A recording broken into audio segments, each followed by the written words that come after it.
నమస్కారము. విజీ రెయిన్బో ఛానల్కి స్వాగతం. ఈరోజు టాపిక్ నేను ఉత్సాహం మీద తీసుకుంటున్నాను. ఉత్సాహం అంటే ఎనర్జీ. ఈ భావం చాలా ముఖ్యం. ఈ భావం ప్రతి ఒక్కరిలో ఉండాలి. మనము ఉత్సాహంగా ఉంటేనే ఏ పనినైనా చేయగలుగుతాం. మనము ఏ పని మీదైనా శ్రద్ధ చూపెట్టాలి, దానికి మనకి ఉత్సాహం కావాలి. దీనికి మనం సంతోషంగానూ ఆరోగ్యంగా ఉండాలి. మెయిన్లీ ఈ ఉత్సాహం అనేది ఇంట్లో ఆడదాని మీద నిర్భరై ఉంటుంది. అంటే ఏంటి, ఇంటి ఇల్లాల మీద నిలబడి ఉంటుంది.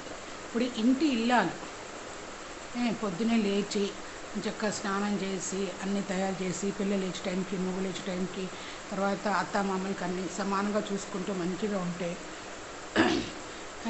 ఆమెలో ఉత్సాహం ఏమవుతుంది, మిగతా వాళ్ళలో కూడా ఉత్సాహం ప్రేరేపిస్తుంది అన్నమాట.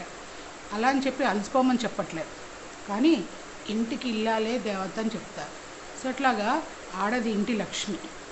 ఆమెలో ఉత్సాహం రావాలంటే ముందు ఆమె ఆరోగ్యంగా ఉండాలి. అలానే అలసిపోయి చేయమని చెప్పట్లేదు ఎవరు కూడా. హౌస్ వైఫ్స్ అవుతారు, జాబ్ చేసే వాళ్ళు ఉంటారు. కానీ నేనేమంటాను, ప్లానింగ్ చేసుకొని చేసుకోవాలి. ఆ ప్లానింగ్ కోసం ఏంటి, మనం కొంచెం టైం కేటాయించుకోవాలి, టైం టేబుల్ రాసుకోవాలి. నెక్స్ట్ ఏం పనులు చేస్తాం, వంట అని లేవడం, బ్రేక్ఫాస్ట్కి, లంచ్కి, ఇట్లా మనం ముందే ప్లాన్ చేసుకుంటే మనకి చిరాకులు ఇవన్నీ ఉండవు. తర్వాత ఆ పని కూడా త్వరగా అయిపోతుంది. కానీ దీనికోసం ఏంటి, మనకి ఉత్సాహం అనేది ఉండాలి. ఇంకొకటి, మనం ఉత్సాహం ఉన్నప్పుడు ఏంటంటే మెయిన్లీ పిల్లలు ఏదైనా తీసుకుందాం. పిల్లలు మన తల్లిదండ్రుల నుంచి ఎన్నో నేర్చుకుంటారు. మనం కోపంగా ఉంటూ చీదరించుకుంటూ తర్వాత ఏంటి తయారకాకుండా అసహ్యంగా విసుక్కుంటూ పట్టించుకోకుండా ఇల్లంతా చందరందం పెట్టామనుకోండి, ఏమవుతుంది, అప్పుడు పిల్లలు కూడా మనం ఏం చేస్తే అదే అలవాటు పడతారు. సో మనం ఏంటంటే ఫస్ట్ దీనికి చిన్న చిన్న పాయింట్స్ ఏంటంటే మనం శుభ్రంగా ఉండాలి, ఇల్లు శుభ్రంగా ఉంచుకోవాలి, ఎప్పుడూ మనం నవ్వుతూ ఉండాలి, ఎక్కువ మాట్లాడద్దు, ఎక్కువ అరవద్దు, ఎక్కువ కోపం తెచ్చుకోవద్దు, ఎక్కువ అలసిపోవద్దు. ఏది ఎంతవరకు అన్నీ కరెక్ట్ మోతాదులో ఉండాలి. భర్తతో మాట్లాడేటప్పుడైనా కానీ, ఇంట్లో ప్రవర్తించే తీరవని, పిల్లలతో కానీ ఏదైనా కూడా మనం మంచిగా నడవడం మంచిగా ఉందంటే ఇదంతా ఎట్లా వస్తుంది, ఉత్సాహంతో. ఆ ఉత్సాహం అనేది రావడానికి కూడా మనల్ని మనం చాలా సంతోషంగా ఉండాలి, మనం ఆరోగ్యాన్ని కాపాడుకోవాలి. ఎల్లప్పుడూ మనం నవ్వుతూ మంచిగా ఉంటేనే మన ఇంట్లో కూడా అందరూ సంతోషంగా ఉంటారు. సో ఫస్ట్ ఈ భావం అనేది పిల్లల్లో నెలకొల్పాలంటే మనం ఏం చేయాలి, వాళ్ళకి ఏవి ఇంట్రెస్ట్, ఏది ఇష్టం అనేది చిన్నప్పటి నుంచే మనం అబ్జర్వ్ చేయాలి. ఇది ఎక్కువ తల్లిదండ్రులు చేస్తారు ప్రతి విషయంలో. సో ఇది మనం చిన్నప్పటి నుంచి గమనించామంటే మనకు తెలిసిపోతుంది. ఒక్కొక్కళ్ళు ఒక్కొక్క దాంట్లో నైపుణ్యం ఉంటుంది, ఒక్కొక్కరు దాని మీద ఇంట్రెస్ట్ చూపెడతారు. సో వాళ్ళు మనం ఏం చేయాలి, చిన్నప్పటి నుంచే ఉత్సాహం అనేది వాళ్ళలో నెలకొల్పాలి. పిల్లల్లో చదువు అవని, ఇంటి పనుల్లో అవని, పెద్దవాళ్ళతో మాట్లాడి తీరవని, తర్వాత ఏ పని మీదైనా శ్రద్ధ అవని, తర్వాత నాన్నమ్మతో కాసేపు టైం పెంచడం, కానీ ఏ పని చేసినా ఉత్సాహం అనేది ఉండాలి. ఏదో ఫోర్స్ చేస్తున్నారు బలవంతంగా అని చెప్పి మనం చేయకూడదు. ఇది ఒకటి గుర్తుపెట్టుకోండి. మీరైనా సరే, పిల్లలైనా సరే, ఎవరైనా సరే మీకు నచ్చినప్పుడు చేసుకోండి. అంతేగాని మనం అది చేద్దాం ఇష్టం లేకుండా ఏదో కంపల్సరీగా చేసేదని పెట్టుకోదు. ఏ విషయం అని అది. తర్వాత పిల్లల్ని చిన్న చిన్న విషయాలు బయటికి వెళ్ళి కొనడం, ఇంట్లో పనుల మీద ఇలా చేసుకుంటే రేపు బాగుంటుంది, స్కూల్కి వెళ్ళేందుకు రాత్రి అని పెట్టుకున్నాం అంటే మంచిగా అవుతుంది, ఈజీ అయిపోతుంది, హోంవర్క్స్ టైం చేసుకోవడం. సో దేనికి ఒక టైం టేబుల్ ఫాలో అవ్వండి. కానీ ఆ ఫాలో అవ్వడానికి కూడా మనం ఉత్సాహంగా, వాళ్ళు చెప్పేటప్పుడు కూడా నిదానంగా ఇట్లా అన్నీ చేసుకుంటూ వెళ్ళామంటే మనం చాలా సక్సెస్ అవుతాం. ఫస్ట్ ఈ ఉత్సాహం అనేది ఎట్లా వస్తుంది, మనల్ని మనం చైతన్యవంతం చేసుకోవాలి. ఫస్ట్ ఉంటాయి ఇంట్లో బాధలు, అన్ని ఇల్లులు సంసారాలు ఒకలా ఉండవు. మనల్ని మనం మౌల్డ్ చేసుకోవాలి. నా ఇంట్లోనే నాకు ఎన్నో సమస్యలు, ఏం చేస్తాం, 2 రోజులు ఇంట్లో బాగోలేదు, ఏదో చేసుకుంటూ అట్లనే కూర్చున్నాం, ఒక విధంగా గడుపుకున్నాను.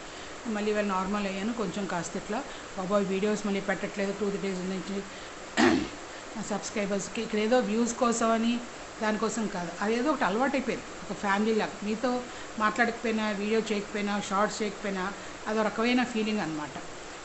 మీరే నా ఫ్యామిలీ, ఇప్పుడు మీరే నా హస్బెండ్, మీరే నా పిల్లలు, అట్లా వచ్చేస్తుంది భావన. సో ఈ ఉత్సాహం, ఈ ఉత్తేజం మనలో మనం నెలకొల్పుకోవాలి. మనల్ని చూసి పిల్లలని, ఇంట్లో వాళ్ళని, ఫ్రెండ్స్, రిలేటివ్స్ ఎవరైనా సరే నేర్చుకుంటారు. ఆవిడ చూడు మనం చూసి నేర్చుకోవచ్చు అని అంటారు. సో ఇక్కడ ఉత్సాహం అంటే మనలో మనం ని ఉత్తేజపరచుకోవడం, అంటే సంతోషంగా ఉండడం, నవ్వుతుండడం, ఎవరు ఏ టైంలో వచ్చినా పలకరించడం, వాళ్ళు ఇష్టం లేకపోయినా విసుక్కోకుండా ఏదంతవరకు అంత నవ్వుతూ మాట్లాడి వాళ్ళని పంపించడం.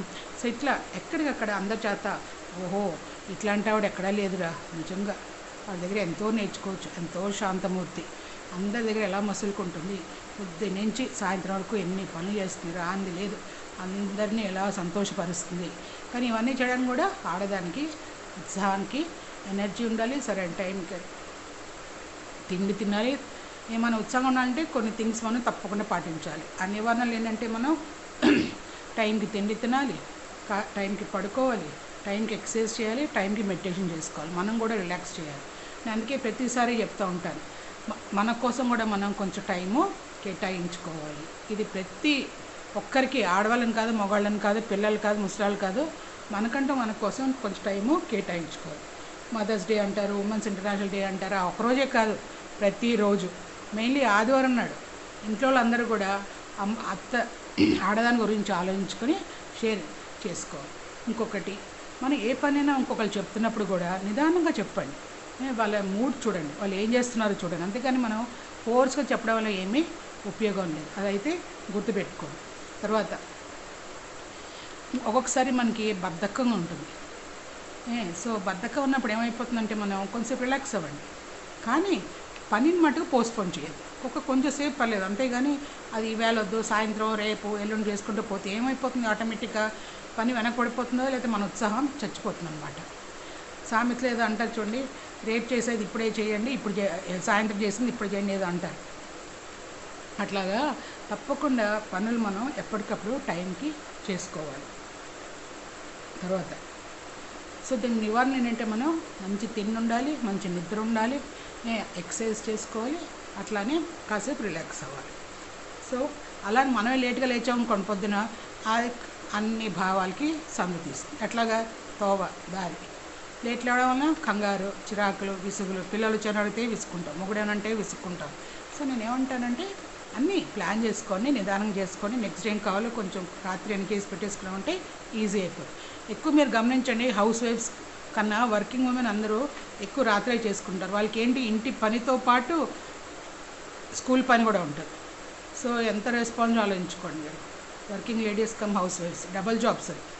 హౌస్ వైఫ్ వాళ్ళు కూడా అన్ని పనులు చేస్తాను నేను కాదనట్లేదు, కానీ వర్కింగ్ ఉమెన్తో పాటు పని మనిషి ఉన్నా కూడా ఆమె వచ్చినప్పుడు చూడాలా, ఏం వేయాలి, ఏం చేయాలని చూసుకోవాలి కదా. పని మనిషి చేస్తుందంటే అది ఊరిని వచ్చేసి చేసి వెళ్ళిపోతుందా, లేదు కదా. సో ఇట్లా ప్రతిదానికి చేయడానికి మనకి ఉత్సాహం ఉండాలి. ఒకసారి అలసిపోతాం, టైర్డ్ అయిపోతాం, ఉత్సాహం చచ్చిపోతుంది, ఉండదు. ఒకసారి ఏంటంటే నిద్ర వచ్చేస్తూ ఉంటుంది, అలసిపోయి తినాలనిపించదు. సో పక్క వాళ్ళు అప్పుడు ఎవరైనా కొంచెం లేదా కాసేపు పడుకుని లేచి తినండి. తినడం మటుకు మానేది ఏమవుతుంది, మళ్ళీ గ్యాస్ ఫామ్, హెల్త్ ప్రాబ్లమ్స్ అట్లా. సో సమయం అది చూసుకోండి, కేటాయించుకోండి. చదువు విషయంలో కూడా అంతే, పిల్లలతో కూర్చుని కాసేపు టైం స్పెండ్ చేస్తే వాళ్ళకు కూడా చదవాలని వస్తుంది. దాని ఒక ఇంపార్టెన్స్ చెప్పండి. ప్రతి పని నేర్పించినప్పుడు ఏంటి, ఎందుకు చేస్తున్నాం అని చెప్పే ఉంటే పిల్లల్లో ఉత్సాహం వస్తుంది. ఇంకొకటి, నిన్న ఒక వీడియోలో చెప్పాను చూడండి, వాయిస్ ఆఫ్ హాస్పిటల్, పిల్లల పెంపకంలో ఎంతగా వీలైతే ఛానల్ తప్పకుండా చూడండి. చాలామంది చేస్తున్నాను, నేను కాదంటలేదు, ఇది నా opinion. Voice of hospital lady చాలా పేషెన్స్, పిల్లల విషయంలో మటుకు వాడు తీసే విధానం, చెప్పే విధానం, వెజిటేరియన్ ఇంకా ఉపయోగపడుతుంది. నాన్ వెజ్ వాళ్ళు అయితే చాలా ఉన్నాయి ఛానల్స్, కాదంటలేదు, అని నిజంగా చెప్తున్నాను, బ్యూటిఫుల్ ఛానల్. సో ఈ ఉత్సాహం అనేది మనల్ని మనం కల్పించుకోవాలి. కొంచెం బద్ధకంగా ఉందనుకోండి, మనకి ఇష్టమైంది లేదా కాసేపు గార్డెన్ అయింది వెళ్ళి మొక్కల దగ్గర గడపండి కొంతసేపు, అయితే మీకు ఇష్టమైన మనుషులతో మాట్లాడుకోండి, ఇష్టమైన ప్రోగ్రామ్ చూసుకోండి, పుస్తకం చదువుకోండి కాసేపు, తర్వాత మళ్ళీ పనిలో నిమగ్నం అయిపోండి. అంతేగాని ఉత్సాహం ఎప్పుడు ఉంటుందని నేను చెప్పను, కానీ మ్యాక్సిమం ఉత్సాహంగా ఉండడానికి ప్రయత్నించండి. మన ఉత్సాహంగా ఉంటే మనల్ని చూసి చాలామంది మన దగ్గర రావాలని చూస్తారు, మనతో మాట్లాడడానికి ప్రయత్నిస్తారు, మన దగ్గర ఎన్నో నేర్చుకుంటారు. ఎప్పుడు చిరాకుతో విసుగుతున్నాం అనుకోండి, మన దగ్గర ఎవ్వరు రారు, అంతే, ఎవరు మాట్లాడరు, ఈవిడ ఇట్లాగా అని వెంటనే అనేస్తారు. సో అట్లా ఉత్సాహం అనేది చాలా మంచి క్వాలిటీ. మనం మనుషుల్ని మన తరఫున అట్రాక్ట్ చేసుకునే క్వాలిటీ, ఇది మన చేతుల్లోనే ఉంటుంది. సో దీన్ని చెప్పాను కదా నివారణలు, మనం మంచి తిండి తినాలి, టైంకి మంచిగా నిద్రపోవాలి, ఎక్సర్సైజ్ చేసుకోవాలి, బద్ధకం విడదీసేయాలి, అలా అని చెప్పి ఒళ్ళు కూడా ఎక్కువ పెంచుకోండి, అది నేను చెప్పేది. ఓకేనా, నిద్ర ఎక్కువ పోవద్దు, ఎంతవరకు అంత అన్నీ కరెక్ట్ మోతాదులో. ఆయిలీ ఫుడ్స్ తగ్గించండి, జంక్ ఫుడ్స్ తగ్గించుకోండి, తీసేయాలన్నమాట. ఏమో నాకు తోచింది అనిపించింది నేను చెప్పాను. సో ఇంకా విషయాలు చెప్పచ్చు, కానీ నేను ఏంటంటే జనరల్గా అప్పటికప్పుడు నాకు స్ట్రైక్ అని మాట్లాడుతున్నా.